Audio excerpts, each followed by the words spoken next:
Coaching mafia पदाधिकारी और सरकार की मिली भगत यूपीएससी, बीपीएससी, एसएससी या दुनिया की कोई भी सीएसपीसी ऑफिस में जब आपको ये जानकारी मिली एग्जाम से पहले, परीक्षा से और एग्जाम के पहले, तो आप उनको बैठाए क्यों? एकदम जांच होनी चाहिए। सिंगल साहब पर ये सवाल खड़ा हुआ है। कोचिंग माफिया ये जो बरका ये जो बैठे हैं ना पटना में। नमस्कार, मैं हूं अनुकुल तिवारी और आप लाइव सीरीज देख रहे। देखिए, सिपाही भर्ती परीक्षा में पेपर लीक होता है और हमारे साथ बात करने के लिए जाप सुप्रीम पप्पू यादव हैं।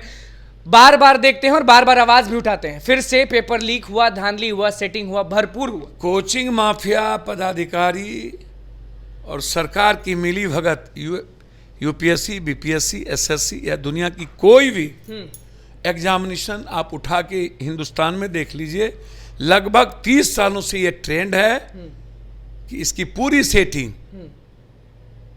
कोचिंग और पदाधिकारी मिलकर। तो बीपीएससी शिक्षक भर्ती परीक्षा में तो नहीं हुआ सर। मैं बता रहा हूं ना आपको, 90-95% जो एग्जाम है उसका सेंटर सेटिंग है।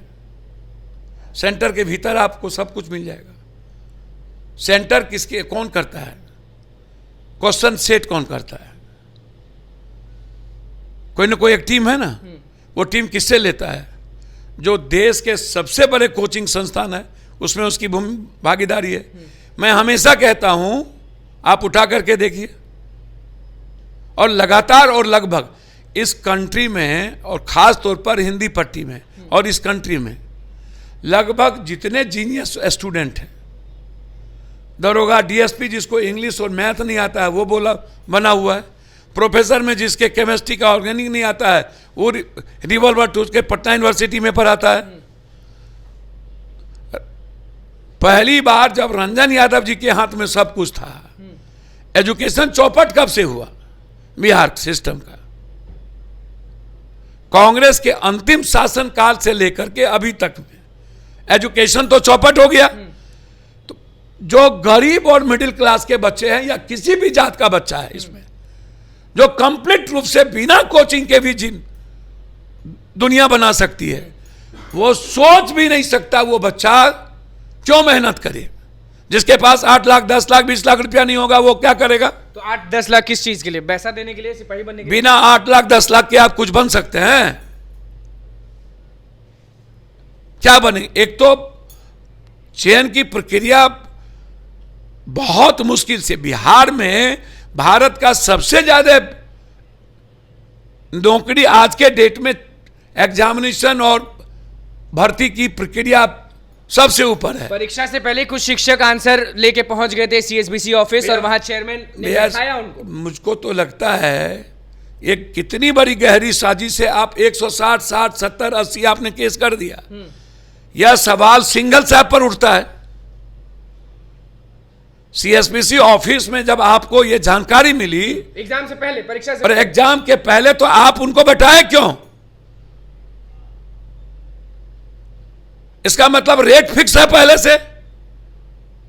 कोई दे ना दे, जो कोई कॉपी में लिखे ना लिखे।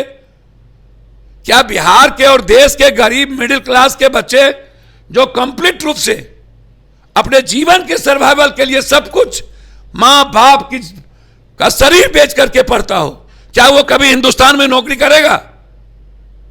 क्या प्रतिभावान लड़के नौकरी कर पाएंगे? या जिसके पास पैसा है, पप्पू यादव के पास, उसका बेटा नौकरी करेगा? कौन नौकरी करेगा? पैसे वाले। एकदम जांच होनी चाहिए। सिंगल साहब पर यह सवाल खड़ा हुआ है। ऊपर से नीचे जांच की जरूरत है। बड़ी मछली को ना बचाया जाए। सही है, स्टूडेंट कहते हैं। और ये कोचिंग माफिया ये जो बरका ये जो बैठे हैं ना पटना में, इन लोगों की भी जांच पूरी होनी चाहिए। ये लोग इन्वॉल्व हैं। तो ये लोग लीक करा देते हैं पेपर। सर, मैं तो बोलता हूं, मैं तो कह रहा हूं,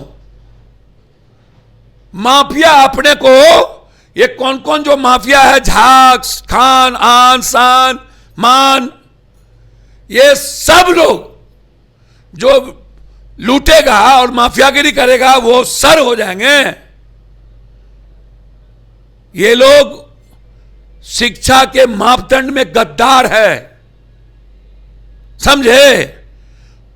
इसीलिए मेरा सवाल है कोचिंग और पदाधिकारी, और पदाधिकारी में भी टॉप टू बॉटम, नीचे नहीं, बिना चेयरमैन के और बिना ऊपर से नीचे साजिश के क्वेश्चन लीक हो ही नहीं सकता। सेंटर जहां जहां पड़ता है उसकी भी भूमिका। फिर एग्जाम है, फिर परीक्षा है, तो बच्चे अब करें क्या, दें कि नहीं दें? सर बच्चे जितना मेहनत कर लीजिए, पैसे वाले ही नौकरी में जाएंगे। इस देश में, बिहार में आप उठा के देख लेना, बाहर से जो टीचर बुलाया गया है, क्या है, बाहर का जो एग्जामिनेशन होगा, हर टीचर बैठा हुआ है कि क्वेश्चन आउट नहीं हुआ तो कम से कम पैसा लो, 20 लाख रुपया, 10 लाख, 12 लाख, हमको टीचर में बहाल कर दो। आप देख लेना, आप देख लेना, टीचर की बहाली जिस दिन रिजल्ट आउट होगा ना, जो बेस्ट लिखा वो नहीं आएगा। तो रद्द की मांग करेंगे सिपाही भर्ती परीक्षा में कि जांच की मांग करेंगे? पूरी तरह से पहले रद्द हो, जांच हो, और ऊपर से नीचे एफआईआर हो, और सिंगल साहब की भी जांच हो। चलिए देखिए, जाप सुप्रीमो पप्पू यादव सिपाही भर्ती परीक्षा को लेकर क्या बोले, सीधे कह दिए कि पहले रद्द कर दीजिए परीक्षा, उसके बाद जांच कीजिए, उसके बाद किस पर होना चाहिए कार्रवाई वो भी कहें। तो बस लाइव सीरीज के साथ बने, मैं चैनल को सब्सक्राइब कर, धन्यवाद।